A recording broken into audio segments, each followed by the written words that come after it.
भारतीय परंपरा ही फार महत्त्वाची आहे आणि यामध्ये शिक्षकांची भूमिका आजचा शिक्षक आणि विद्यार्थी दोघेही फार बदललेले आहेत. तर शिक्षकांनी आजच्या विद्यार्थ्यांकडे पाहून आणि जे जगामध्ये जे चाललं आहे, जग हे लोकांपर्यंत पोचायला पाहिजे. जग जर आपण विद्यार्थ्यांपर्यंत पोचवलं नाही तर विद्यार्थी त्या मोबाईलमध्ये अडकलेला आहे, विद्यार्थी वेगवेगळ्या गोष्टीमध्ये अडकलेला आहे. त्याला आपण एक वेगळी दिशा देणं फार गरजेचं आहे. म्हणून आजचा शिक्षक हा एक वेगळा शिक्षक असायला पाहिजे. शिक्षकांनी स्वतःही वाचायला पाहिजे, विद्यार्थ्यांनी वाचायला जायला पाहिजे आणि नवीन नवीन जर शिक्षक हा वाचून आला तर विद्यार्थी वाचू शकतात असं आम्हाला वाटतं.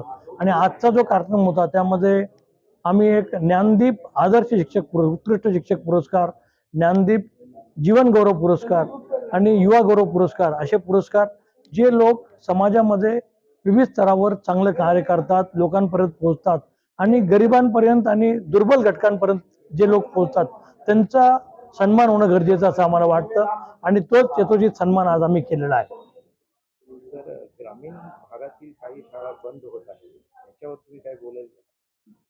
लोकांचा जो कल इंग्लिश मीडियमकडे वाढत चाललेला आहे, तर ग्रामीण भागातल्या शाळा बंद होणं म्हणजे खूप मोठी काळजी घेणं हे महत्त्वाचं आहे. आपल्या सरकारने जर याच्यावर लक्ष दिलं, मला असं वाटतच नाही की तुम्ही मराठीमध्ये शिकला, तुम्ही उर्दूमध्ये शिकला, तुम्ही इंग्रजीमध्ये शिकला, त्यातून काहीच होत नाही. कितीतरी IAS ऑफिसर आहे, कितीतरी मोठे मोठे आज जे काही इंजिनियर आणि डॉक्टर आहेत ते लोक जिल्हा परिषद शाळेमधून शिकून मोठे झालेले आहेत.